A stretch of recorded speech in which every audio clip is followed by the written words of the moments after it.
आप देख रहे हैं खबरों, तबसरों और तज्जियात पर मबनी पाकिस्तान का सबसे मोतबर न्यूज शो दुनिया, कामरान खान के साथ। अस्सलाम वालेकुम, मैं हूं मसूद रजा। कामरान खान साहब निजी मसरूफियत की वजह से मौजूद नहीं, लिहाजा प्रोग्राम की मेज़बानी के फ़राइज़ मुझ पर हैं। पाकिस्तान में एक तरफ कोरोना केसेस में कमी आना शुरू हुई है तो दूसरी तरफ डेंगू ने सर उठा लिया है। मुल्क भर में डेंगू फैलाव में तशवीशनाक इजाफा देखने में आ रहा है। सबसे ज़्यादा केसेस पंजाब में रिपोर्ट हो रहे हैं। खैबर पख्तूनख्वा में भी केसेस की तादाद बढ़ रही है, जबकि सिंध में आदाद-ओ-शुमार पर सवालिया निशान है और सरकारी और गैर सरकारी नंबर्स में बहुत फ़र्क है। पंजाब को डेंगू ने जकड़ा हुआ है, ख़ास तौर पर लाहौर में हालात तशवीशनाक हैं। इस सीज़न में अब तक पंजाब में रिपोर्ट होने वाले 8,882 केसेस में से 6,347 यानी तकरीबन 71% केसेस लाहौर में रिपोर्ट हुए हैं और पंजाब भर में अभी तक डेंगू से 25 अमवात हो चुकी हैं। इस वक्त सूबे भर के अस्पतालों में डेंगू के 2,300 से ज़ायद मरीज़ दाखिल हैं, जिनमें 57% का ताल्लुक़ लाहौर से है। डेंगू मरीजों की तादाद में इजाफे के बायस अस्पताल भरते जा रहे हैं और मरीजों को इलाज के लिए जगह मिलना मुश्किल हो रही है। इस हवाले से आपको एक खुसूसी रिपोर्ट दिखाते हैं जो तैयार की है हसन रजा ने। लाहौर समेत पंजाब भर में डेंगू के हवाले से इक़दामात और सहूलियात से मुतल्लिक पंजाब हुकूमत तो बहुत बड़े दावे कर रही है कि बेड्स भी यहाँ पर दस्तयाब है, हस्पतालों में सहूलियात का भी फुकदान नहीं, अद्वियात भी फराम की जा रही हैं, तमाम तर सहूलियात, तमाम तर हॉस्पिटल्स ख़ास तौर पर लाहौर में मौजूद हैं, दस्तयाब हैं, मरीज़ आते हैं, उनका ख्याल रखा जाता है। ये दावे हैं हुकूमत पंजाब के।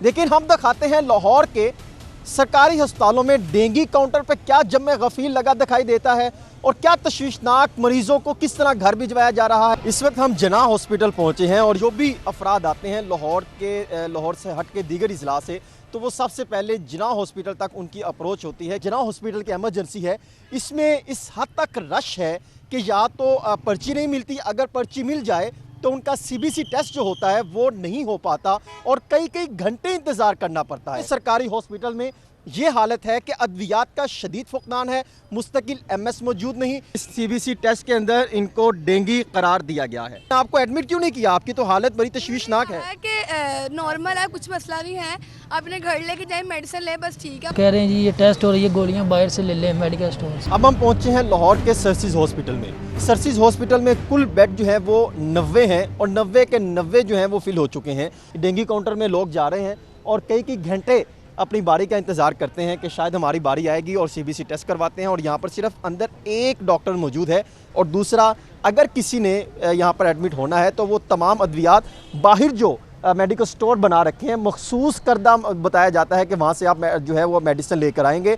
और उनके साथ साथ यहाँ पर दीगर जो बेड्स का ऐलान किया गया था कि बहुत सारे वाफर बेड मौजूद हैं जो कोरोना में मुंतकिल किए गए थे, वो भी नहीं है। जो टेस्ट हो रहा था सीबीसी, जो कि 90 रुपये हुकूमत ने पाबंदी आयद की थी कि 90 से ज़्यादा आप नहीं महंगी कर सकते, और अब जो वो टेस्ट है बाहर के जितने भी हॉस्पिटल के बाहर वहाँ पर जो प्राइवेट लैब बनाई गई हैं वहाँ पर 500 रुपये लिए जा रहे हैं सीबीसी टेस्ट के लिए। मरीज आए वापस चलने सुनते को नहीं पाया की करिए, जिन्होंने कहते ਅਸੀਂ ਬਿਜ਼ੀ ਹੈਗੇ ਆ, ਕਿਸੇ ਹੋਰ ਕੋਲ ਚਲ ਜਾਓ। ਟੈਸਟ ਕਰਾਇਆ ਨਾ, ਰਿਪੋਰਟਾਂ ਨਹੀਂ ਦਿੰਦੇ। ਇੱਕ ਰਿਪੋर्ट ਫੜੀ ਹੈ, ਦੂਜਾ ਕਹਿੰਦੇ ਭਾਈ ਡਾਕਟਰ ਨੂੰ ਲੈ ਕੇ ਆਓ ਫਿਰ ਤੁਹਾਨੂੰ ਰਿਪੋर्ट ਦੇਵਾਂਗੇ। ਉਹ ਮਰੀਜ਼ ਨੂੰ ਲੈ ਕੇ ਚੱਲਣਾ ਘਰ ਵਾਪਸ ਚੱਲਾਂ मैं, अल्लाह का शुक्र। मेरी मम्मा को ना डेंगू हुआ है, रोजाना आता हूँ सुबह 4 से 5-6 घंटे लग जाते हैं। अंदर ना इतना एक रश है कि बैठने की जगह नहीं है। मेरी मम्मा की इतनी तबीयत खराब है कि ना वहाँ पे नीचे लेटी थी। पेशेंट चाहे वो मर जाए, इनको कोई परवाह नहीं है, अपने वो सुकून से बैठे हुए हैं। इधर मैंने सीबीसी का कराया, जो काम 10-15 मिनट में होना चाहिए इधर पौना घंटा लग रहा है। तो डॉक्टर साहब हैं, उनके पास आगे इतना रश है, उसको चेक कराने के लिए मुझे घंटा और वेट करना पड़ रहा है। घंटा वेट करना पड़ रहा है, कोई पूछने वाला नहीं है इनको। डेंगू के हालात सर्सिस में भी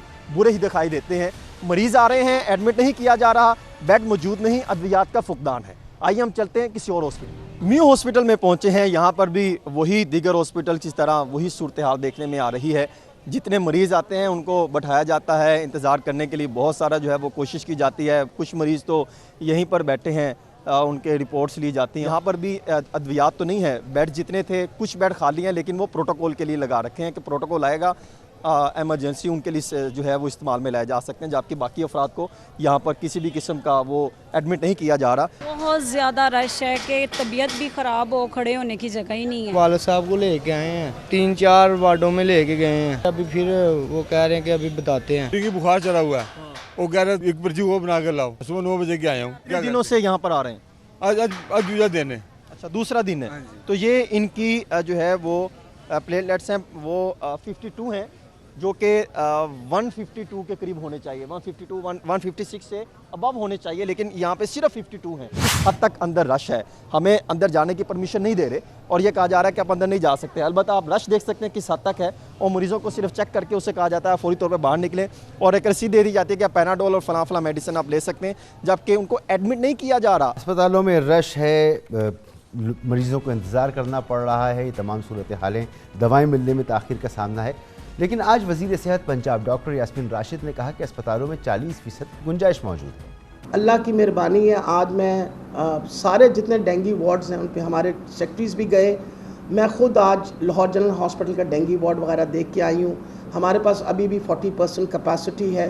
अलावा जो हमारे पास एक्सपो सेंटर है, हमारी देखें कोशिश पूरी है, अगर खुदा ना खास्ता मरीज़ अस्पताल में आए तो उसको दवाई का मसला ना हो, उसको देखने का मसला ना हो, उस पर पूरी कोशिश करें। डॉक्टर के नुस्खे के बग़ैर टेस्ट नहीं किया जाएगा।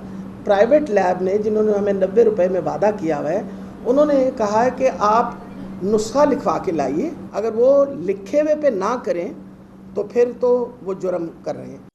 इस्लामाबाद में गुज़िश्ता रोज़ 174 डेंगू केसेस सामने आए, जिसके बाद डेंगू से मुतासर अफराद की मजमूई तादाद 2600 से तजावुज़ कर गई।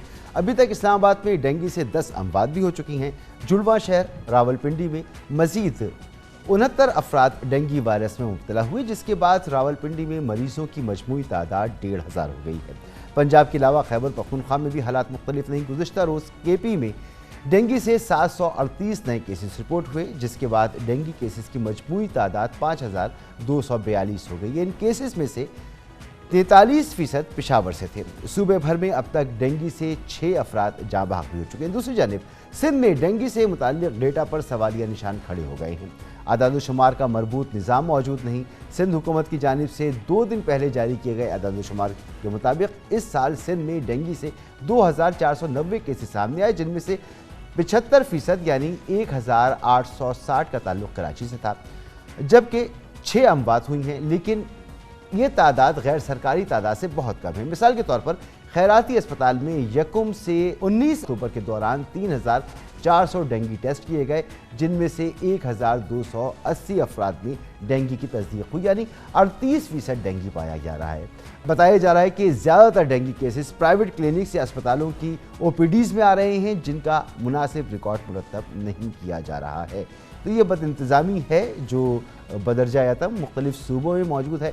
हमारे साथ मौजूद हैं डॉक्टर शाहिद मलिक साहब। डॉक्टर साहब, बहुत बहुत शुक्रिया आपका, आप पब्लिक हेल्थ कंसल्टेंट हैं, बहुत शुक्रिया वक्त देने के लिए। डॉक्टर साहब, आप पब्लिक हेल्थ कंसल्टेंट हैं, जो पिक्चर इस वक्त हमने दिखाई है, क्या आप समझते हैं कि ऐसे ही है? हुकूमत ने क्या इंतजाम किए हुए थे, या पिक्चर इससे कुछ मुख्तलिफ है? आपके नज़दीक क्या मामला है? मसूद, देखें, बात यह है कि इस वक्त पाकिस्तान का हेल्थ सिस्टम कोलैप्स कर रहा है। ये दीमक ज़दा था और इसके अंदर किसी किस्म की रिफॉर्म्स नहीं की गई। सूरत हाल ये है कि मैं पंजाब की सूरत हाल बताता हूँ आपको। 2 महकमे हैं, 2 महकमों के दरमियान कोई डिसकनेक्ट है बड़ा ख़तरनाक हद तक। 2 अभी आपने कैमरे की आंख से जो तस्वीर दिखाई है, सूरत हाल इससे ज़्यादा खौफनाक है। देखें, सूरत हाल ये है कि जो कोविड है, जो कोरोना है, उसका वायरस सर्विलेंस करनी थी और डेंगू की करनी थी आपने वेक्टर सर्विलेंस। ठीक है। वेक्टर क्या है? डेंगू का सीजन शुरू होता है जनवरी से, ये जाता है दिसंबर तक। जनवरी का जो पीरियड है वो था एग और लार्वा, और उसके बाद मच्छर बन जाता है। ये इसका लाइफ साइकिल है। सबसे कमजोर स्टेज इसकी है जिसको हम लार्वा कहते हैं। जनवरी के अंदर उसको स्प्रे करना था, उनको आपने साइट्स को डैमेज करना था, कोई काम नहीं हुआ। जब वो मच्छर बन के हवा में उड़ गया तो आप स्प्रे करने का सोच रहे हैं। सूरत हाल ये है। डॉक्टर साहब, हमने बात की इस मामले पर, हुकूमत पंजाब के तर्जुमान से हमने इस पर बात की थी और उन्होंने हमें बताया कि जी ये बड़ा ख़तरनाक काम होता है। हम जब स्प्रे करते हैं तो इससे लोगों को ज़्यादा नुकसान पहुंचता है बनिस्बत ये कि इससे फ़ायदा हो हमें। तो स्प्रे के बजाय एहतियाती तदाबीर के लिए प्रचार करना, तो वो प्रोग्राम चलाया हुकूमत के मुताबिक कि वो प्रोग्राम हमने चलाया है, स्प्रे हमने नहीं करवाया। देखें, अब सूरत हाल, अभी आपने प्रिपरेशन की बात की है, जिसे प्रिवेंटिव, पूरी दुनिया में एक निज़ाम चल रहा है, डिजीज़ अर्ली वार्निंग सिस्टम, इसको ड्यूज कहते हैं।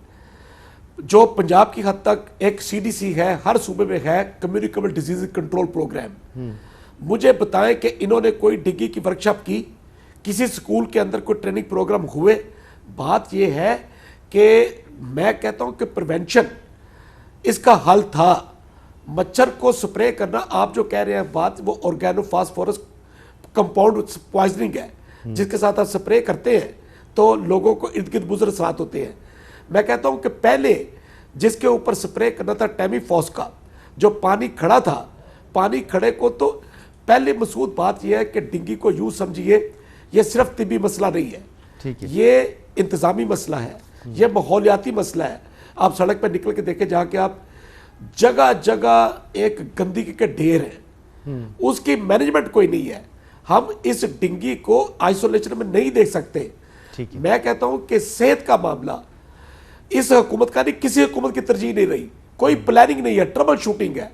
हम वक्ती तौर के ऊपर जो कोरोना के पूरी फोर्स थी वो डेंगू पे लग गई, जो डेंगू की ट्रेंड फोर्स थी हमने कोरोना पे लगा दी। ठीक है डॉक्टर साहब, अगर इसमें अहम सवाल यह है कि शहबाज शरीफ साहब के दौर में दावा अभी भी अपोजिशन करती है कि हमने बड़ा मजबूत निज़ाम बना दिया था, जिसमें एडमिनिस्ट्रेशन और हेल्थ सेक्टर इन दोनों को हमने मर्ज कर दिया था इस मामले पे कम से कम। तो एक निज़ाम बना हुआ था, वो निज़ाम फॉलो नहीं हो रहा। वो क्या वैसा निज़ाम वाकई था या कभी भी नहीं था? आप कह रहे हैं ट्रबल शूटिंग तो हमेशा ट्रबल शूटिंग ही होती है। नहीं, बिल्कुल नहीं। 2010 में ये जब एपिडेमिक की सूरत पड़ी डेंगू की, आपको याद है कि लेबॉर्ट्रियों के बाद लाइनें लग गई थी लोगों की, और उस वक्त अनकंट्रोल्ड टेस्ट की कीमत थी, तो उस हुकूमत ने इसको कंट्रोल किया, 90 रुपये कीमत हुई।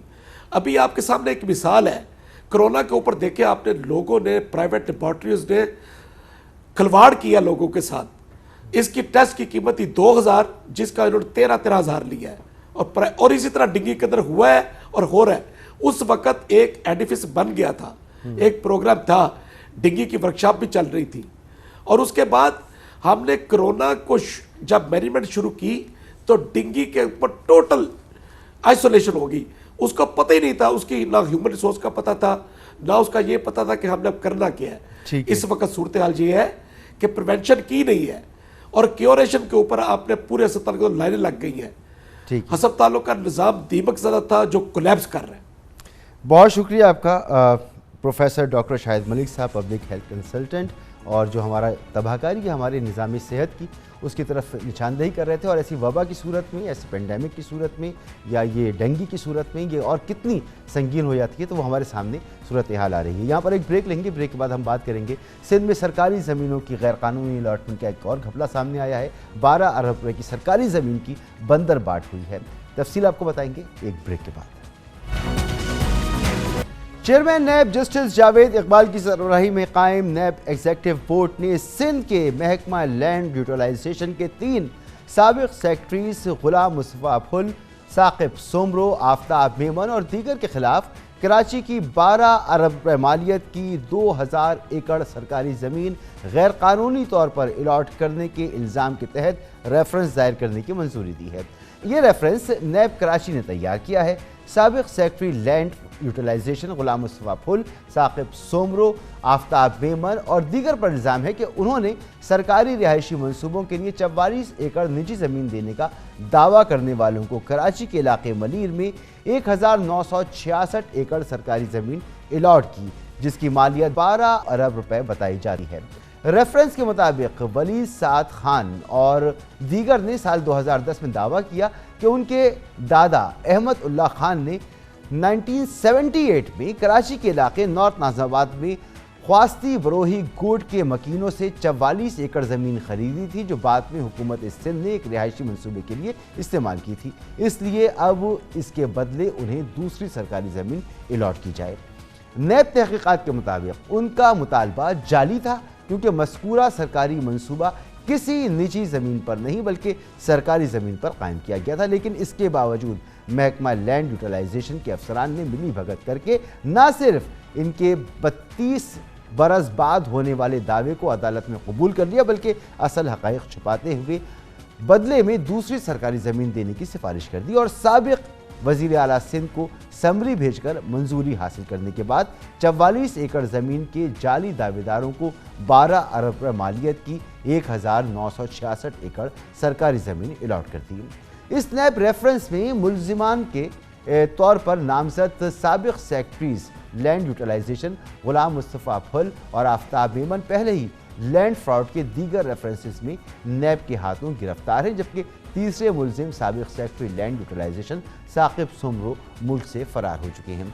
मजीद इस पर बात करेंगे, तफसीलात हासिल करेंगे। इख्तियार खोकर साहब हमारे नुमाइंदे खुसूसी हमारे साथ मौजूद हैं। बहुत बहुत शुक्रिया इख्तियार साहब आपका। सबसे पहले तो ये बताएं कि 44 एकड़ ज़मीन के बदले 2000 एकड़ सरकारी ज़मीन कैसे दे दी गई?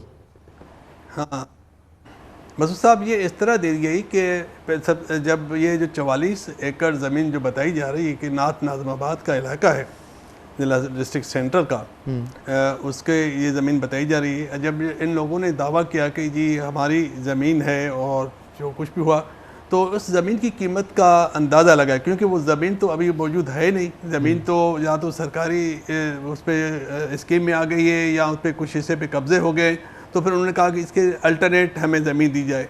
तो इसलिए गवर्नमेंट ने इस ज़मीन का पहले इसकी कीमत का अंदाज़ा लगाया कि इसकी कीमत क्या है। तो उनका 15,000 फ़ी मरबा गज़ के हिसाब से इसकी कीमत का अंदाज़ा लगाया गया। तो ये जो 44 एकड़ हैं उसके तकरीबन 3.25 अरब रुपए कहा गया कि ये 3.25 अरब रुपए की ज़मीन थी। तो वो 3.25 अरब रुपए के हिसाब से फिर दूसरे इलाकों में, गड्डाफ में, मलीर में और डिस्ट्रिक्ट साउथ में, जो मुख्तलिफ इलाकों में जो ज़मीन सरकारी खाली थी, वहाँ पर उसके उसी कीमत के बराबर उनको ये ज़मीन दी गई, तकरीबन 2000 एकड़ ज़मीन। लेकिन जो नेब ने लगाई है कीमत इस ज़मीन की, वो 3.25 अरब नहीं बल्कि 12 अरब रुपए है। तो इस तरह ये ज़मीन की कीमत का जो तयन करके ये 44 एकड़ के बदले 2000 एकड़ ज़मीन दी गई। ठीक है।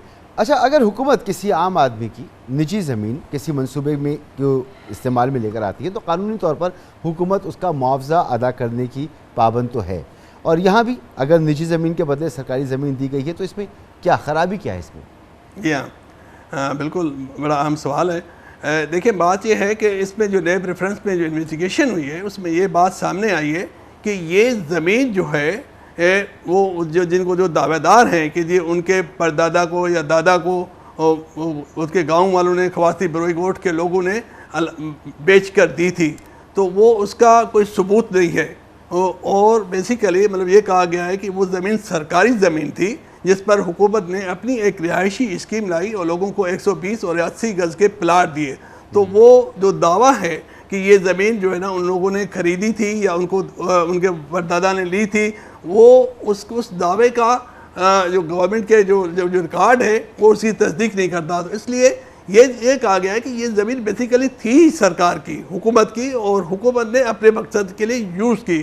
तो ये जो कुछ भी ये सारा मिलीभगत हुआ है कि जी उनकी 3.25 अरब रुपए कीमत लगाकर फिर 12 अरब रुपए की ज़मीन दे दी गई, यानी कि मुफ्त में 15 ज़मीन दे दी गई। टोटल फ्रॉड है नेब रेफरेंस के मुताबिक। टोटल फ्रॉड है कि ना कोई ज़मीन खरीदी गई ना बेची गई, सरकार ने अपनी ज़मीन पर स्कीम बनाई थी, इन्होंने दावा झूठा साबित किया था और इसी पर रेफरेंस बन गया। ठीक हो गया ये। मगर जो 2000 एकड़ ज़मीन अलॉट की गई है, इसकी मंजूरी सिर्फ सरकारी अफसरान तो नहीं कर सकते, मामला गया वज़ीर आला तक, तो मुलजिमान में वज़ीर आला को नामज़द नहीं किया गया। इसकी क्या वजह है? क्या उनको भी धोखा दिया गया और धोखाधड़ी का भी केस इन मुलजिमान पे बनेगा? ये क्या मामला है? वज़ीर आला ने मंजूरी दी, वो इससे बाहर हैं। हाँ जी हाँ, ये बड़ी अहम बात है कि ये जो समरी जो नेब रेफरेंस की जो इन्वेस्टिगेशन हुई है उसमें ये बात सामने आएगी कि इन अफसरान ने जो समरी भेजी वज़ीर आला, साबिक वज़ीर आला सैयद कायम अली शाह के को पहली एक समरी भेजी गई, तो उसमें एडवोकेट जनरल ने ये लिखा, उन्होंने ये नोट लिखा कि ये ज़मीन के जो दावेदार हैं ये इनका कोई ठोस सबूत, दस्तावेज़ी सबूत नहीं दे सके, इसलिए इनको ये ज़मीन नहीं दी जा सकती। और सैयद कायम अली शाह साहब उस वक्त वज़ीर आला थे, तो उन्होंने भी उसको एंडोर्स किया और कहा कि ये इनका दावा झूठा है, इनको नहीं दी जा सकती। लेकिन बाद में दूसरी समरी बनाकर वज़ीर आला को भेजी गई जिसमें वो सारे फैक्ट्स जो है ना वो छुपाए गए। ये सारे फैक्ट्स छुपाए गए कि ये किस तरह ये ज़मीन का उन्होंने दावा किया, और लैंड यूटिलाइजेशन के जो सेक्रेटरी हैं उन्होंने वज़ीर आला से पूछे बगैर वहीं कोर्ट में कंसेंट दे दी जाके कि जी हम ये ज़मीन इनको दे रहे, और ना सिर्फ ये किया बल्कि वो ईडी और रवेने को खत लिखकर 2011 में उसकी म्यूटेशन भी करा दी, यानी कि वो ज़मीन जो है ना उनके नाम पे ट्रांसफ़र भी करा दी। ये सारे जो फैक्ट्स थे कि ज़मीन उनकी थी नहीं और ये सारा फ्रॉड है, वो वज़ीर आला से छुपाया गया, बल्कि वज़ीर आला के अपने जो पहले के आर्डर थे वो भी उनसे छुपाए गए। तो इसलिए वज़ीर आला का नाम जो है इसमें रेफरेंस में शामिल नहीं किया गया। बिल्कुल ठीक बात है। अच्छा ये बताएं कि सिंध में सरकारी ज़मीन के अलॉटमेंट पर सुप्रीम कोर्ट ऑफ पाकिस्तान ने नवंबर 2011 में पाबंदी आयद कर रखी। क्या सुप्रीम कोर्ट की इस पाबंदी को भी नज़रअंदाज किया गया? इस मामले में पाबंदी थी मगर फिर भी ये काम कर दिया गया।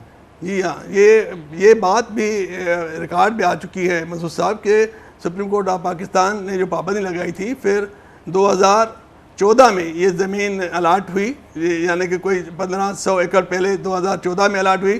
फिर सितंबर 2014 में जो सेक्रेटरी लैंड यूटिलाइजेशन आए जावेद हनीफ साहब, उसने बाकायदा एक कैंसिलेशन आर्डर किया, उन्होंने इस ज़मीन की अलाटमेंट कैंसिल कर दी और उस आर्डर में ये लिखा गया कि ये ज़मीन की जो अलाटमेंट है वो सुप्रीम कोर्ट के जो पाबंदी है उसके बरखिलाफ़ है और वज़ीर आला से हक़ाइक़ छुपा कर और ये सारी अलाटमेंट की गई, वो आर्डर उसकी ज़मीन की अलाटमेंट कैंसिल की। फिर बाद में 2016 में जो दूसरे सेक्रेटरी आए लैंड यूटिलाइजेशन साहब आफ्ताब मेमन साहब, उसने उस आर्डर को ख़त्म किया और ना सिर्फ ख़त्म किया, जो बाकी ज़मीन रहती थी तकरीबन 400-500 एकड़ उसकी भी मज़ीद अलाट की। तो ये अलाटमेंट का सिलसिला 2014 से शुरू हुआ और ये चलता रहा 2018 तक, और आज भी ये ज़मीन जो है उन्हीं लोगों के पास कब्ज़े में, अलाटीज़ के कब्ज़े में। आज भी सेक्रेटरी लैंड यूटिलाइजेशन जो महकमा रेवेन्यू है वो सोया हुआ है।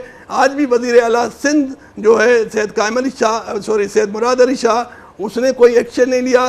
तो ये ज़मीन इस वक्त भी उन्हीं लोगों के पास है जिनको मुबैना तौर पर यह गैरकानूनी तौर पर दी गई है। बहुत बहुत शुक्रिया आपका इख्तियार खोकर साहब, नुमाइंदा खुसूसी हमारी गुफ्तगू आपने सुनी। यहाँ पर लेंगे एक न्यूज़ ब्रेक जिसके दौरान आप हेडलाइंस देख सकेंगे और फिर प्रोग्राम का सिलसिला जारी रहेगा। आप देख रहे हैं खबरों, तबसरों और तज्जियात पर मबनी पाकिस्तान का सबसे मोतबर न्यूज शो दुनिया, कामरान खान के साथ। इस वक्त पूरे मुल्क में T20 वर्ल्ड कप का बुखार छाया हुआ है। आज क्वालिफाइंग मरहले के इख्तिताम पर 4 टीमों की शमूलियत के बाद कल से धमाकेदार फाइनल राउंड सुपर 12 का आगाज होगा। कल अबूधाबी में ऑस्ट्रेलिया और जनूबी अफ्रीका का मुकाबला होगा, जबकि दुबई में T20 वर्ल्ड कप की मौजूदा फातेह वेस्ट इंडीज और इंग्लैंड की टीमें आमने सामने होंगी। और फिर इतवार को वो मैच होगा जिस पर पूरी दुनिया की नजरें लगी हुई हैं। जी हां, संडे को होगा पाकिस्तान और भारत के माबैन क्रिकेट टाकरा। क्रिकेट के मुबस्सिरीन, साबिक प्लेयर और शायकीन दोनों टीमों की मौजूदा परफॉर्मेंस और साबका रिकॉर्ड पर अंदाजे कायम कर रहे हैं। T20 वर्ल्ड कप के दौरान पाकिस्तान और भारत की टीमें अब तक 5 मरतबा मद्दे मुकाबिल आई हैं और तमाम मैचों में कामयाबी भारतीय टीम के नाम रही है। लेकिन पाकिस्तानी शायकीन पुरुमीद हैं कि इस बार ग्रीन शर्ट्स का नतीजा माजी के आदाद व शुमार और तारीख को बदल के रख देगा। पाकिस्तानी स्क्वाड के कप्तान बाबर आजम भी टीम की परफॉर्मेंस से बहुत पुरुमीद हैं। पाकिस्तानी टीम के बैटिंग कंसल्टेंट और ऑस्ट्रेलियन साबिक ओपनर मैथ्यू हैडन का कहना है कि क्रिकेट के रिवायती हरीफ भारत के साथ खेलते वक्त पाकिस्तानी टीम के पास गलती की बिल्कुल गुंजाइश नहीं होती। मैथ्यू हैडन कहते हैं कि पाकिस्तानी टीम में कई नायाब खिलाड़ी मौजूद हैं जो कभी भी मैच का पांसा पलट सकते हैं। उन्होंने बाबर आजम, फ़ख्र जमान और मोहम्मद रिजवान को टीम का असासा करार दिया। यकीनन पाकिस्तान और भारत के दरमियान क्रिकेट का मैच दोनों मुल्कों में किसी मार्का आराई से कम नहीं होता। पाक भारत आसाब शिकन मैच की हर गेंद और हर रन बरसों याद रखा जाता है। खिलाड़ियों को ज़बरदस्त पजीराई के साथ अवाम के मनफी रद्द-ए-अमल का भी सामना करना पड़ता है। इंडियन टीम के कप्तान विराट कोहली का पाक भारत मैच के मुतालिक कहना है कि वो क्रिकेट को सिर्फ खेल समझकर खेलते हैं। पाकिस्तानी टीम की T20 फॉर्मेट में बेहतरीन परफॉर्मेंस का शानदार रिकॉर्ड है, लेकिन हमारी टीम T20 वर्ल्ड कप में बतौर फेवरेट दाखिल नहीं हो रही है। ताहम मुबस्सिरीन के मुताबिक मुत्तहिदा अरब इमारात की ग्राउंड्स और क्राउड का पाकिस्तान को फ़ायदा ज़रूर हो सकता है। पाकिस्तान और भारत की अब तक T20 वर्ल्ड कप में कारकर्दगी कैसी रही है, इस बारे में आपको दिखाते हैं शाहिद मजीद की एक खुसूसी रिपोर्ट। हमारे साथ मौजूद हैं senior sports journalist Mirza Iqbal Baig साहब। बहुत बहुत शुक्रिया मिर्ज़ा इकबाल बेग साहब। ये फरमाएं कि इस मैच में आपके नज़दीक कौन से 11 खिलाड़ी हैं जिन्हें खेलना चाहिए, पाकिस्तान को उन्हें खिलाना चाहिए ताकि हम भारत को शिकस्त दे सकें। دیکھیں مسعود، بہت بہت شکریہ۔ سب سے پہلے تو یہ کہ پاکستان نے جو کمبینیشن آزمایا ہے، ابتدائی جو 2 پریکٹس میچز ہوئے، ایک ویسٹ انڈیز کے خلاف، ایک جنوبی افریقہ کے خلاف، لگتا یہی ہے کہ یہی کمبینیشن جو ہے وہ بھارت کے خلاف اتوار کو میدان میں اترے گا۔ بابر اعظم پہلے ہی کہہ چکے ہیں کہ اننگز وہ اوپن کریں گے محمد رضوان کے ساتھ، 1 ڈاؤن پوزیشن پر فخر زمان کو لائیں گے۔ انہوں نے دونوں پریکٹس میچز میں بڑے اچھے رنز اسکور کیے، چوتھے پہ محمد حفیظ، 5ویں پہ شعیب ملک، اور چھٹے پہ ٹائی ہے کہ آصف علی کو کھلایا جائے یا حیدر علی کو۔ تو یہ ڈیفینیٹلی آصف علی کے ساتھ جائیں گے، جنہیں پریکٹس میچ بھی کھلایا گیا تھا اور انہوں نے عمدہ بیٹنگ کا مظاہرہ کیا تھا۔ 7ویں پہ آئیں گے شاداب خان، 8ویں پہ آئیں گے عماد وسیم، اور اس کے بعد 3 فاسٹ بولرز میں شاید یہ سوچیں حسن علی اور شاہین شاہ آفریدی کا تو کھیلنا یقینی ہے۔ کیا یہ محمد وسیم جونیئر کو کھلائیں گے؟ محمد وسیم جونیئر جو ہے ان کا تعلق وزیرستان سے، وہ ابھی ویسٹ انڈیز میں ایک T20 کھیلے تھے، تو اگر وسیم جونیئر نہیں کھیلتے تو یہ حارث رؤف کے ساتھ جائیں گے، جو گزشتہ چند میچز میں خاصے مہنگے ثابت ہو رہے ہیں۔ میرے خیال میں یہ پاکستان کا 11 رکنی کمبینیشن ہوگا۔ اگر ہم بالنگ کو دیکھیں تو شاداب خان، حسن کی پرفارمنس پر آپ کو کتنی تشویش ہے، اور پاکستان کے پاس کیا متبادل آپشنز موجود ہیں؟ آپ کی بات صحیح ہے کہ بولنگ کے حوالے سے پاکستان کو تشویش ہے۔ جو آخری میچ ہوا جنوبی افریقہ کے خلاف، جس میں آپ کے مین بولر حسن علی نے 4 اوورز میں 52 رنز دیے، شاداب خان ان فارم نہیں ہے، عماد وسیم نے اگرچہ 3 اوورز کیے، بڑی عمدہ انہوں نے بولنگ کی، ان کا 1 اوور بچا لیا گیا۔ تو میں سمجھتا ہوں کہ پاکستان کا جو ویک لنک نظر آ رہا ہے وہ پاکستان کی بولنگ ہے as compare to their batting. جو لمحہ فکریہ ہے ہمارے لیے وہ ہماری بولنگ ہے کہ ہماری بولنگ کس طرح سے پرفارم کرتی ہے۔ ٹھیک ہے، اور بھارتی بیٹنگ لائن اپ اگر ہم دیکھیں تو ٹاپ 3 بیٹنگ آرڈر بلا شبہ خطرناک بلے باز ہیں، اور پاکستان کی ٹیم مینجمنٹ کو اس صورتحال کو سامنے رکھتے ہوئے کیا حکمت عملی کیا بنانی چاہیے؟ دیکھیں مسعود، پاکستان کی ٹیم مینجمنٹ میرے خیال میں یہی کرے گی، کیونکہ وہ اسپنرز کو بہت اچھا کھیلتے ہیں بھارتی کھلاڑی، تو ہم فاسٹ بولرز پر اپنے زیادہ ریلائی کریں۔ آپ دیکھیں کہ جس طریقے سے شاہین شاہ آفریدی اس سال 2021 میں 2020 میں جس طرح کی وہ پرفارمنس پیش کر رہے ہیں، اس وقت وہ پاکستان کے نمبر 1 بولر ہیں۔ اور ان کے علاوہ حسن علی، اگرچہ گزشتہ پریکٹس میچ میں انہوں نے 4 اوورز میں 52 رنز دیے، لیکن حسن علی اور شاہین شاہ آفریدی کا کمبینیشن ابتدا میں اگر ہم بھارت کی وکٹس لینے میں کامیاب ہوتے، آپ ان کی خود اعتمادی کا اندازہ اس بات سے لگائیے کہ وراٹ کوہلی دوسرا میچ کھیلے نہیں جو پریکٹس میچ تھا بھارت کا، اور پہلے پریکٹس میچ میں وہ بیٹنگ کے لیے نہیں آئے، اور چونکہ ان کے بیشتر کھلاڑی جو بھارتی ٹیم میں شامل ہیں وہ IPL میں حصہ لینے کے لیے کافی عرصے سے متحدہ عرب امارات میں موجود ہیں، IPL کھیل رہے تھے، وہاں کی وکٹوں سے، وہاں کے موسم سے ہم آشنا ہو گئے۔ تو میں سمجھتا ہوں کہ ہمارا پیس اٹیک، کیونکہ آپ کو یاد ہوگا 18 جون 2017 کو جب ہم نے اوول لندن کے میدان پر چیمپئنز ٹرافی کے فائنل میں بھارت کو ہرایا تھا، تو ہمارے پیس اٹیک نے بھارتی بیٹسمینوں کی کمر توڑ کر رکھ دی تھی۔ تو پیس بولنگ کے خلاف کیا بھارتی بیٹسمین کس طرح کی کارکردگی پیش کرتے ہیں، یہ ہمیں دیکھنا ہوگا۔ اچھا، ایک تجربہ رہا ہے ماضی کا کہ اتنا بڑا جب میچ ہوتا ہے اور بھارت کے ساتھ ہوتا ہے تو پاکستانی ٹیم کچھ پریشر میں نظر آتی ہے، اور ورلڈ کپ کا نام جوڑا ہو تو پریشر زیادہ ہی معلوم ہوتا ہے۔ اس دفعہ کیا اسٹریٹجی ہونی چاہیے پاکستان کی؟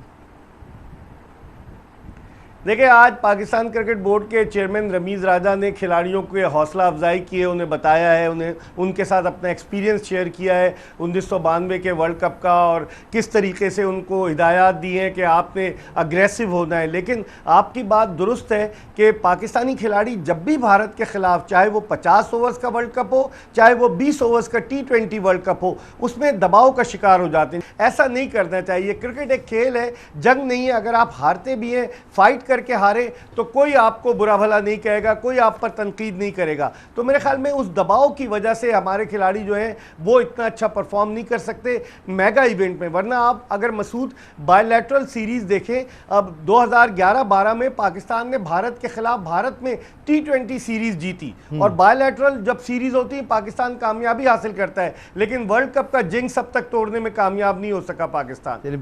پلیئرز کو چاہیے وہ ہمت پکڑے، اور ہمیں چاہیے ہم دعا کریں۔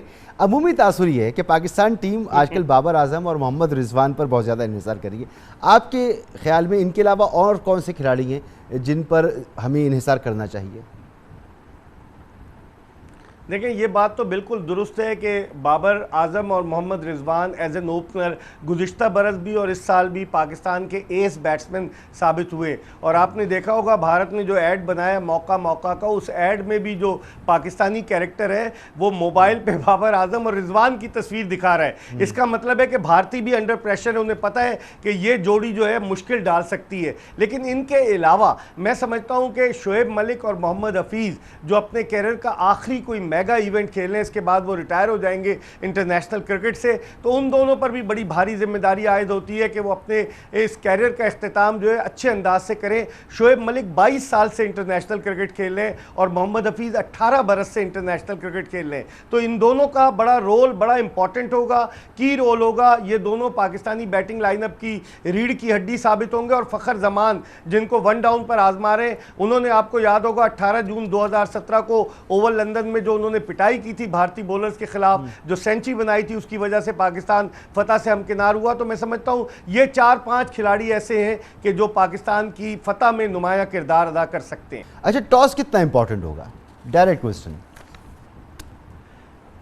دیکھیں مسعود, ٹاس بڑا اہم ہوگا کیونکہ عموماً پاکستان کے ساتھ یہ ہوا ہے کہ پاکستانی کرکٹ ٹیم جو ہے جو عموماً ہدف جب دیتی ہے کسی ٹیم کو اور پاکستان ہدف کا دفاع کرتا ہے تو پاکستان اس صورت میں زیادہ مضبوط ہوتا ہے بنسبت اس کے کہ ہدف کا تعاقب کرے. تو میرے خیال میں وہاں میں تو خیر دور ہوں, لیکن جو عام عمومی تاثر یہی ہے کہ اگر کوئی ٹیم ٹاس جیتے گی تو وہ پہلے بیٹنگ کرے گی تاکہ ایک بڑا اسکور سیٹ کر کے مخالف ٹیم کو نفسیاتی دباؤ میں لے کر آئے. بہت بہت شکریہ آپ کا مرزا اقبال بیگ صاحب, سینئر تجزیہ کار اور اسپورٹس جرنلسٹ ہیں, سینئر جرنلسٹ ہیں, اور آپ نے ان کا میچ کے حوالے سے جو ان کے تجزیہ اور ان کا جو تجربہ ہے اس کے حوالے سے آپ نے گفتگو سنی. یہاں پر ایک بریک لیں گے, بریک کے بعد بات کریں گے P D M Peoples Party کا حکومت مخالف احتجاج شروع ہو چکا ہے. مہنگائی کے خلاف احتجاج کی کال, مرکزی قائدین, لیکن جو احتجاج ہوئے ان میں مرکزی قائدین موجود نہیں تھے. کیا اپوزیشن کے مرکزی قائدین اور ٹاپ کی لیڈرشپ سنجیدہ بھی ہے اس احتجاج میں؟ بات کرتے ہیں بریک کے بعد. حکومت مخالف اپوزیشن اتحاد پاکستان ڈیموکریٹک موومنٹ اور پیپلز پارٹی نے آج سے ملک گیر مظاہروں اور احتجاجی ریلیوں کا آغاز کر دیا ہے. آج نماز جمعہ کے بعد پی ڈی ایم کے زیر اہتمام کراچی, لاہور, پشاور سمیت ملک کے مختلف شہروں میں احتجاجی ریلیاں نکالی گئیں اور حکومت مخالف مظاہرے کیے گئے, جبکہ کراچی سمیت اندرون سندھ میں پیپلز پارٹی کی جانب سے مہنگائی اور حکومت کی پالیسیوں کے خلاف مظاہرے کیے گئے. مسلم لیگ نون کے صدر اور قائد حزب اختلاف شہباز شریف نے عوام سے ملک گیر مظاہروں میں بھرپور شرکت کی اپیل کی, لیکن حیران کن بات یہ ہے کہ کسی بھی مظاہرے میں شہباز شریف, مریم نواز, حمزہ شہباز یا مولانا فضل الرحمان نے شرکت نہیں کی. پرسوں راولپنڈی میں پی ڈی ایم کے پہلے احتجاجی جلسے میں بھی کلیدی لیڈرشپ غائب تھی. دلچسپ بات یہ ہے کہ پی ڈی ایم نے تاجروں, وکلا تنظیموں, لیبر یونینز اور عوامی انجمنوں کو بھی احتجاج میں شرکت کی دعوت دی ہے, لیکن لگتا ہے کہ پی ڈی ایم کے مرکزی قائدین سڑکوں پر نکلنے سے گریز ہیں. پنجاب میں پی ڈی ایم کا بڑا احتجاجی مظاہرہ لاہور میں منعقد ہوا. جین مندر چوک سے سپہر 3 بجے احتجاجی جلوس نکالا گیا. مظاہرے کی قیادت شہباز شریف, مریم نواز یا حمزہ شہباز کے بجائے خواجہ سعد رفیق اور سردار ایاز صادق نے کی. پنجاب کے دیگر شہروں سے مسلم لیگ نون اور جے یو آئی ایف کے مقامی رہنماؤں نے نماز جمعہ کے بعد مختلف چوک چوراہوں پر حکومت کے خلاف نعرے بازی کی اور چھوٹی چھوٹی احتجاجی ریلیاں نکالیں. کراچی کے علاقے ملیر میں پیپلز پارٹی کے تحت احتجاجی مظاہرے کی قیادت وزیر اعلیٰ سندھ سید مراد علی شاہ نے کی. مظاہرین سے خطاب میں مراد علی شاہ نے کہا کہ 3 سال میں مہنگائی کا طوفان آ چکا ہے, عوام کا جینا مشکل ہو گیا ہے, جب تک یہ لوگ رہیں گے عوام کو سکون نہیں ملے گا. پی ڈی ایم کے احتجاجی مظاہروں کا بظاہر مقصد تو مہنگائی اور بے روزگاری کی بنیاد پر حکومت پر دباؤ بڑھانا ہے اور وزیر اعظم عمران خان کو گھر بھیجنا ہے, لیکن یہ جائزہ لینا بھی بہت ضروری ہے کہ ان مظاہروں کے حوالے سے اپوزیشن کی قیادت خود کتنی سنجیدہ ہے, کیونکہ پرسوں راولپنڈی میں پی ڈی ایم کے پہلے احتجاجی جلسے میں شہباز شریف, مریم نواز, مولانا فضل الرحمان تینوں میں سے کوئی موجود نہیں تھا.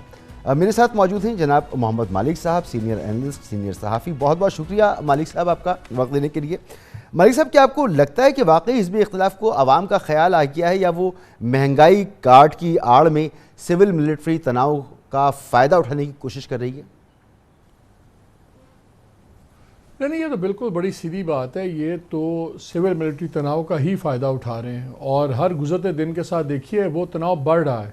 آج 21 تاریخ ہو گئی ہے, 6 तारीख से चल रहा है, 2 हफ्ते हो गए हैं कि जो पहले कह रहे थे कि जी वो आई नहीं हुई, पैनल का रिकमेंडेशन नहीं, समरी नहीं आई हुई, उसको भी आए हुए कुछ दिन गुजर चुके हैं।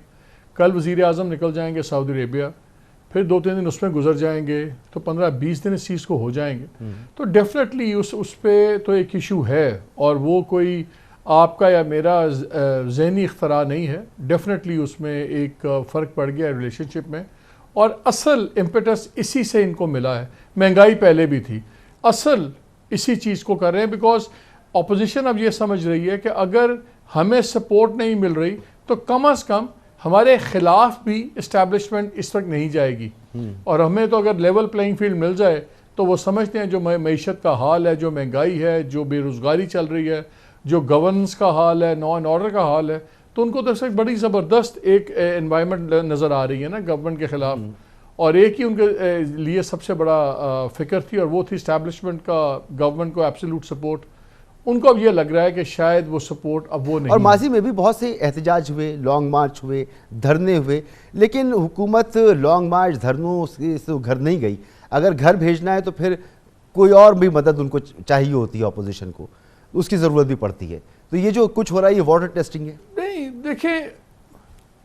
देखें वाटर हमेशा ये जो इस किस्म की कैंपेन है ये पहले लोकल लेवल पे ही होती है। एकदम आपको नज़र नहीं आएगा बहुत बड़ा कि जी मोमेंटम एकदम आप भारी तोपें एकदम नहीं चलाते।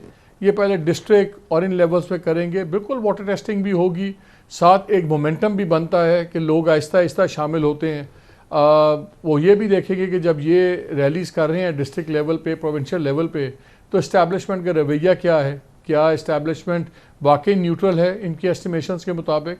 और बिहाइंड द सीन्स भी देखें, हर वक्त चीज़ें चल रही होती हैं, हर वक्त ऑप्शन 1, ऑप्शन 2, ऑप्शन 3 चल रहे होते हैं। वो उन चीज़ों को भी सीनियर लीडरशिप देख रही होगी कि हमारे से रवैयों में कोई तब्दीली आई है या नहीं है।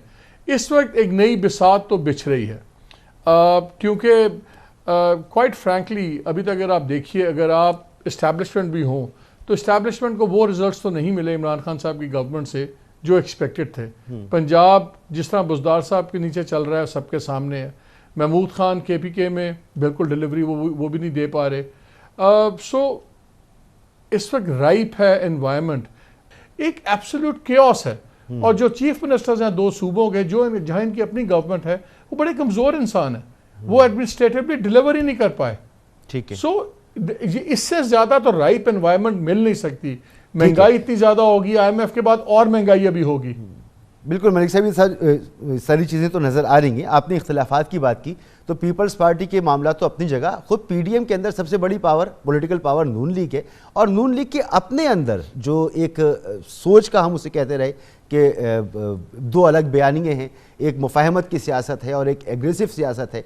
तो अब जब तहरीक चल रही होगी तो इसमें आपको लगता है कि ये दोनों सोचें ख़त्म हो जाएंगी और एक ही सोच होगी? फिर ये जो इख्तिलाफात हैं ये मैटर करते हैं इसमें? नहीं, अब देखिए बहुत मैटर करते हैं। असल चीज़ ये है कि अब नवाज शरीफ साहब को फैसला करना होगा कि उन्होंने दिमाग से फैसला करना है या दिल से फैसला करना है। अगर दिल से फैसला करेंगे तो मरीम नवाज़ को लाएंगे। अगर मरीम नवाज़ के हाथ में रेल पार रखते हैं तो पीपल्स पार्टी इनके साथ नहीं बैठेगी, ANP इनके साथ नहीं बैठेगी, और बहुत सा एक बड़ा तबका जो इनके इलेक्टेबल्स का है, अगर उनको ये नज़र आया कि हमारा फ़ौज से या किसी और से टकराव है तो वो आराम से साइड पे हो जाएंगे। शहबाज शरीफ को अगर देते हैं दिमाग के साथ तो उनका एक्सपीरियंस भी है, उनका एक ट्रैक रिकॉर्ड भी है, और उनके साथ उनके इलेक्टेबल लोग भी हैं। लेकिन ये अब नवाज शरीफ साहब को फैसला करना है, बिकॉज अब ये बटे हुए बयानिए के साथ ये पार्टी नहीं चल पाएगी और ना ही फिर PDM उठ पाएगी, बहुत बड़ा नुकसान होगा। तो जहाँ ये बहुत बड़ा एडवांटेज हुआ है, ये जो अब डिफरेंसेस आए हैं इस्टेब्लिशमेंट के और प्राइम मिनिस्टर साहब के, इसका एक सबसे बड़ा डिसएडवांटेज ये हुआ कि अब नवाज शरीफ साहब और बहुत अरसा इस बात को लटका नहीं सकते, उनको फैसला करना होगा। अभी आप देखिए जो जलसे होते हैं, जहाँ मरियम तकरीर करती हैं वहाँ शहबाज शरीफ साहब नहीं होते, जहाँ शहबाज शरीफ होते हैं वहाँ मरियम नहीं होती। अब तो ये हो गया कि मरियम और हमजा शहबाज भी इकट्ठे नहीं होते। ये हुस्न इत्तेफाक नहीं है, ये मेज़ इत्तेफाक नहीं है, देयर इज अ पैटर्न। फिर आपने देखा जब एक्सटेंशन की बात हुई, उन्होंने उसको गुनाह किया, हमजा ने कहा कि हम बिल्कुल ठीक है। जो बड़े स्टांसेस हैं उन पर भी क्लियर कट पॉलिसी के डिफरेंसेस हैं। पुरानी लीडरशिप, ख्वाजा आसिफ, राना तनवीर साहब, इवन ख्वाजा बरदरान दूसरे लाहौर के, یہ سارے لوگ اب شہباز شریف کی طرف جھکاؤ رکھ رہے ہیں کہ جی اس پولیٹکس کو آگے لے کے چلیں. تو آئی تھنک اب نواز شریف صاحب کو بھی فیصلہ کرنا ہوگا کہ کس بیانیے کو لے کے چلنا انہوں نے. اچھا اب دوسری بات کہ شہباز شریف صاحب کی قیادت میں جب نون لیگ کی وہ قیادت کر رہے تھے تو پی ڈی ایم بنی, وہ جیل میں گئے تو پی ڈی ایم ٹوٹ گئی, اب وہ واپس آ گئے اور نون لیگ کو لیڈ بھی کر رہے ہیں. تو آنے والے وقت میں آپ دیکھ رہے ہیں کہ پی ڈی ایم میں پاکستان پیپلز پارٹی اور نون لیگ یہ دونوں ایک دوسرے کے قریب آئیں گے, آپ کو نظر آ رہا ہے ایسا؟ دیکھیے سیاست میں ہمیشہ پاسبلٹیز ہوتی ہیں. یہاں جیسے اب انہوں نے اعتراض کیا قمرزمان کائرہ صاحب نے کہ جب انہوں نے باپ پارٹی سے ووٹ لیے تھے تو ان سے ایکسپلینیشن مانگ لی پی ڈی ایم کی اس مرکزی قیادت نے, شاہد خان عباسی صاحب نے. اب بلوچستان کے اندر خود پی ایم ایل این اور دوسرے پی ڈی ایم والے باغی گروپ کے ساتھ بیٹھ کے چیف منسٹر کو نکال رہے ہیں. اس پہ پیپلز پارٹی نے تو یہ اعتراض اٹھایا ہے کہ اگر ہم پی ڈی ایم والوں سے باپ والوں سے بات کریں تو ہم گناہ گار, اگر آپ باپ والوں سے بات کریں تو وہ کوشر. یہ چیزیں بڑی لوز ہیں. اور اگر ان کو یہ نظر آیا کہ اسٹیبلشمنٹ واقعی نیوٹرل ہے, اگر نیوٹرل چلیں, نیوٹرل تو شاید زیادہ اسٹرانگ ورڈ ہے, اگر وہ اتنا اوورلی سپورٹ بھی نہیں کرتی عمران خان کو, تو آئی تھنک یہ نظریہ ضرورت کے تحت بالکل اکٹھے ہو جائیں گے. اور اگر شہباز شریف لیڈ کر رہے ہوئے پی ایم ایل این کو, پھر مجھے کوئی بھی قطعاً نظر نہیں آتا پیپلز پارٹی اور اے این پی کا بہت جلدی واپس آنا. اور آپ کو تو یاد ہوگا کہ بلاول بھٹو نے اور آصف زرداری صاحب نے کلیئر کہہ بھی دیا ہوا ہے کہ جی ہم بالکل شہباز شریف کو مانتے ہیں اور وہ جو بھی بات کہیں گے ہم ان کے ساتھ کام کرنے کو تیار ہیں. اچھا آپ کو کیا لگتا ہے موجودہ حکومت اپنی مدت پوری کر سکے گی؟ Good question. دیکھیں مجھے فرینکلی مدت پہ تو 2-3 چیزیں ڈیپینڈ کرتی ہیں. ایک ڈیپینڈ کرتا ہے کہ یہ جو D G I S I کا معاملہ ہے یہ کتنا لٹکتا ہے. مجھے تو کسی قسم کا ابہام نہیں ہے کہ یہ جو جنرل ندیم کا نام آیا تھا انہی کو اپوائنٹ کریں گے عمران خان صاحب. لیکن اگر عمران خان صاحب لیٹ سے چینج کرتے ہیں اور دوسرا نام کسی کو کرتے ہیں تو وہ ایک بہت بڑی سیریس سچویشن پیدا ہو سکتی ہے. اور وہ کپل ود تحریک یہ چیزوں کا مسالہ کافی خطرناک ہوتا ہے. اور اگر عمران خان صاحب انہی کو اپوائنٹ کرتے ہیں تب بھی جو ایک ہوا میں خراش پڑ گئی ہوئی ہے وہ بھی جانے کی نہیں ہے. آئی تھنک اب اپوزیشن کا رول بڑا امپورٹنٹ ہو گیا. 5 اکتوبر تک ہم جب سارے بات کرتے تھے تو ہم کہتے تھے کہ فارغ ہو گئی ہے پی ڈی ایم. کون سی پی ڈی ایم؟ وہ مر گئی ہے پی ڈی ایم, ٹوٹ گئی ہے P D M. Suddenly P D M زندہ ہو گئی ہے اور جان نظر آ رہی ہے اور پریشانی کی ہم بات کرنی شروع ہو گئے. آج 5 اکتوبر سے پہلے ہم سارے بات کرتے تھے پروگرامز میں کیا اگلی ٹرم بھی عمران خان آرام سے لے لیں گے کہ تھوڑا سا مشکل ہوگا, لیکن اگلی ٹرم کی باتیں ہو رہی تھیں. آج اب یہ دیکھیے کہ 2 ہفتوں میں حالات اتنے بدلے ہیں کہ سڈنلی بات ہو رہی ہے کہ کیا مدت پوری کریں گے یا نہیں کریں گے. پاکستان کی پالیٹکس بڑی خطرناک چیز ہے. آئی تھنک اب ڈیپینڈ ہمیں دیکھنا ہوگا یہ تحریک کتنی تیزی پکڑتی ہے اور یہ کب اور کس طرح عمران خان صاحب یہ فوج کی اپوائنٹمنٹس کا سلسلہ ریزالو کرتے ہیں. یہ 2 بڑے کی فیکٹرز ہیں اور آپس میں جڑے ہوئے ہیں, یہ علیحدہ نہیں ہیں, یہ بالکل جڑے ہوئے ہیں. بہت بہت شکریہ آپ کا محمد مالک صاحب, سینئر صحافی اور اینالسٹ. آپ نے بھرپور تجزیہ سنا موجودہ سیاسی صورتحال پر. یہاں پر ایک بریک لیں گے اور بریک کے بعد بات کریں گے Pakistan F A T F کی گرے لسٹ میں برقرار ہے اور لگتا یہ ہے کہ اگلے سال فروری تک پاکستان کا یہی اسٹیٹس رہے گا. پاکستان کو مزید 4 نکات پر عمل درآمد کرنا ہے. پاکستان اس میں کتنا کامیاب ہوگا بات کریں گے ایک بریک کے بعد. حماد اظہر صاحب ہمارے ساتھ موجود ہیں. فائنینشیل ایکشن ٹاسک فورس نے تعریفوں کے پل باندھنے کے باوجود پاکستان کو گرے لسٹ میں برقرار رکھنے کا فیصلہ کیا ہے. پاکستان جون 2018 سے گرے لسٹ میں ہے اور ممکنہ طور پر فروری 2022 تک گرے لسٹ میں ہی رہے گا. نئے ایکشن پلان کے 7 میں سے 4 نکات دوہری نگرانی کے 34 میں سے 30 نکات پر عمل کر لیا. یعنی پاکستان نے ایف اے ٹی ایف کی 27 میں سے 26 شرائط پوری کر دی ہیں اور تقریباً 99% اہداف بھی پورے کر لیے ہیں. مگر پھر بھی ایف اے ٹی ایف کے اگلے جائزہ اجلاس تک پاکستان وائٹ لسٹ میں نہیں آئے گا. کل پیرس میں 3 روزہ اجلاس کے بعد ایف اے ٹی ایف کے صدر ڈاکٹر مارکوس پلیر نے ورچوئل پریس کانفرنس میں کہا کہ اس وقت پاکستان کو ایک ساتھ عمل درآمد کے لیے 2 ایکشن پلان دیے گئے ہیں. مجموعی طور پر پاکستان نے اچھی پیش رفت کی ہے. اسی وجہ سے پاکستان کو بلیک لسٹ کرنے کے حوالے سے کوئی گفتگو نہیں ہو رہی ہے. تاہم گرے لسٹ سے نکلنے کے لیے پاکستان کو اینٹی منی لانڈرنگ قوانین پر مزید عمل درآمد کرنا ہوگا. वज़ारत ख़ज़ाना के एलामी के मुताबिक पाकिस्तान ने 2021 के एक्शन प्लान के 7 में से 4 नुकात पर मुकर्ररा मुद्दत से पहले अमल दरामद किया। बाकी 3 नुकात पर पाकिस्तान ने मुकर्ररा मुद्दत से पहले खातिर ख्वाह पेशरफ्त कर ली है। इस तमाम सूरत हाल में बात करेंगे। हम्माद अजहर साहब हमारे साथ मौजूद हैं, फेडरल मिनिस्टर हैं, वफाकी वज़ीर तवानाई और चेयरमैन हैं FATF कोऑर्डिनेशन कमेटी के। बहुत बहुत शुक्रिया हम्माद अजहर साहब वक्त देने के लिए। FATF ने 4 नुकात पर अमल दरामद के लिए पाकिस्तान पर जोर दिया है। 3 नुकात मनी लॉन्ड्रिंग जबकि 1 दहशत गर्दी से मुताल्लिक़ है। ऐसा ही है? जी बिल्कुल ऐसे ही है। ठीक। अच्छा, इस साल FATF का पाकिस्तान के हवाले से ये तीसरा रिव्यू था और फरवरी और जून में भी FATF ने वही नुकात उठाए थे जो कल उठाए, जिससे लगता है कि इन पर अमल दरामद में कोई ख़ास पेशरफ्त नहीं हो सकी है। देखिए, पाकिस्तान के 2 एक्शन प्लान्स हैं। एक है 27 नकाती, जिसमें से 26 नकात जो हैं वो हमने जून में मुकम्मल कर लिए थे, और दूसरा एक्शन प्लान जो जून में ही मिला था इस साल, वो उसके 7 नुकात हैं, जिनमें से हमने 4 पिछले 4 माह में मुकम्मल कर लिए हैं और अब उनकी हमें कंप्लीशन की रेटिंग मिल गई है। और ये FATF तारीख़ में पहली मरतबा हुआ है कि किसी मुल्क ने आधे से भी ज़्यादा जो नया एक्शन प्लान है वो एक ही साइकिल में मुकम्मल कर लिया हो। तो पाकिस्तान की इस सिलसिले में पेशरफ्त जो है वो उसकी तारीफ़ भी की गई। और जहाँ तक पहले वाला एक्शन प्लान है, जो 27 में से 26 नकात जिनके हम मुकम्मल कर चुके हैं, तो वहाँ पे जो मेजॉरिटी थी ममालिक की FATF के फ़ोरम पे, उनका ये ख़्याल था कि ये 27वां नकात भी मुकम्मल हो चुका है। लेकिन FATF का ये कानून है कि जब तक कंसेंसस ना हो, यानी कि तकरीबन तमाम ममालिक सवाए 3-4 छोड़ के, जब तक वो ये ना कहें तो तब तक उसको कंप्लीशन की रेटिंग नहीं मिलती। तो मेरा ख्याल है कि इंशाल्लाह ताला अगली दफ़ा हमें वो रेटिंग मिल जाएगी। ठीक है। अच्छा, जून में ही हमने देखा कि 27 में से 26 नुकात पर तो अमल हो गया था, और उसी वक्त जो ग़ालिबन 7 में से 4 नुकात थे जो मनी लॉन्ड्रिंग से मुताल्लिक़ थे, उस पर भी अमल हो गया था। तो कल भी हमने यही सुना, तो हमें समझाइएगा कि क्या मामला है। ये तो आप पहले ही कर चुके थे। जो 7 नकात हमें मिले थे वो 7 नए नकात थे जो जून में मिले थे। उससे पहले उनकी असेसमेंट जो थी वो एक्शन प्लान ही जून में शुरू हुआ है, और उसको मुकम्मल करने के लिए हमारे पास 1.5-2 साल हैं वैसे तो, लेकिन 4 महीने में ही हमने वो 50% से भी ज़्यादा मुकम्मल कर लिया है। तो ये 7 नुकात नए थे, जिनमें से 4 हमने अब मुकम्मल कर लिए हैं। हम्माद अजहर साहब, ये 4 नुकात हैं जिन पर अमल दरामद होना बाकी है, इनकी तफसीलात ज़रा आप हमें बताइएगा, ये क्या हैं, और क्या हम उम्मीद रखें कि अगले साल फरवरी में जो अगला जायज़ा इजलास होगा तो पाकिस्तान के लिए उसमें अच्छी खबर आएगी?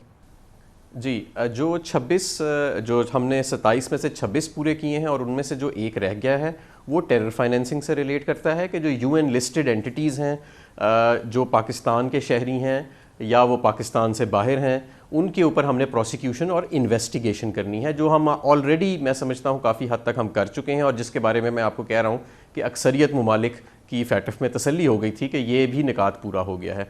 लेकिन वो इसमें थोड़ी मज़ीद इन्वेस्टिगेशन और प्रोसिक्यूशन में तेज़ी चाहते हैं, कुछ मज़ीद उनको इन्फॉर्मेशन दरकार है, क्योंकि कुछ प्रोसिक्यूशंस और कन्विक्शंस लेट हुई थी, तो उन इन्वेस्टिगेशंस के हवाले से उनको मज़ीद इन्फॉर्मेशन दरकार है, तो वो हम दे देंगे। ये टेरर फाइनेंसिंग से रिलेटेड है। जो मनी लॉन्ड्रिंग से रिलेटेड नकात जो 3 रह गए हैं, वो भी हमारी मनी लॉन्ड्रिंग से कुछ ऐसी चीज़ें हैं कि जिनको हम ऑलरेडी कवर कर रहे हैं, और हमने काफ़ी उस पर काम ऑलरेडी कर लिया है। इससे रिलेटेड हमारे फाइनेंशियल सिस्टम के अंदर मुख्तलिफ चेक्स एंड बैलेंसेस हैं। आपने देखा कि बैंकिंग सिस्टम जो है वो अब नो योर कस्टमर्स के ऊपर उसका ज़्यादा इन्हिसार है। जो बड़ी रकूम ट्रांसफ़र की जाती हैं, उनकी सस्पिशियस ट्रांजैक्शन रिपोर्ट्स कभी कभी जनरेट होती हैं, और उनकी बाकायदा तहकीक की जाती है कि ये रकम कहाँ जा रही है और कहाँ से मुंतकिल हो रही है। मुख्तलिफ जो हमारे रेगुलेटर्स हैं और जो सुपरवाइजर्स हैं, जैसे स्टेट बैंक ऑफ पाकिस्तान है, FBR है, SECP है, उनकी कैपेसिटी कितनी है मनी लॉन्ड्रिंग को रोकने के लिए। नैब के कवानीन जो है मनी लॉन्ड्रिंग से रिलेटेड, वो पाकिस्तान में कितने सख्त हैं, ये सारी चीज़ें जो है ये मनी लॉन्ड्रिंग के उस ज़िम्मे में आती हैं, जिसमें से 7 नकात में से जो money laundering based action plan था, हम 4 ऑलरेडी मुकम्मल कर चुके हैं, और बाकी 3 की हम कंप्लीशन जो है वो इंशाल्लाह ताला फरवरी में करेंगे। और आप देखेंगे कि इंशाल्लाह ताला अगले फरवरी के इजलास में हमारा टारगेट होएगा कि हम दोनों एक्शन प्लान्स जो हैं उनको कंप्लीशन पे ले जाएं। जी हम्माद अजहर साहब, यकीनी तौर पर हुकूमत ने बड़ा इस पर काम किया है, लेकिन फिर भी प्रॉपर्टी डीलर्स हैं, ज्वेलर्स हैं, वकला हैं, इनको FATF के तहत रेगुलेटरी फ्रेमवर्क में लाने के लिए हुकूमत ने जो इस्लाहात की हैं, इससे क्या FATF की वाकई तसल्ली हुई है? जी बिल्कुल हुई है। دیکھیں نا کہ جب 27 میں سے 26 نکات پورے ہوئے یا 7 میں سے 4 پہلی دفعہ میں پورے ہو گئے، ہم نے 14 قانون سازیاں کی ہیں. منی لانڈرنگ کا ایکٹ ہم نے ترمیم کیا ہے، دہشت گردی کے ایکٹس کے اندر ترمیم ہوئی ہے. جس طریقے سے ہم لوگوں کے ایسٹس کو فریز کرتے ہیں جن کی پروسیکیوشن ہوتی ہے، جس طرح سے ہم ان کو تحویل میں رہتے ہیں، وہ پورا سسٹم جو ہے وہ چینج ہوا.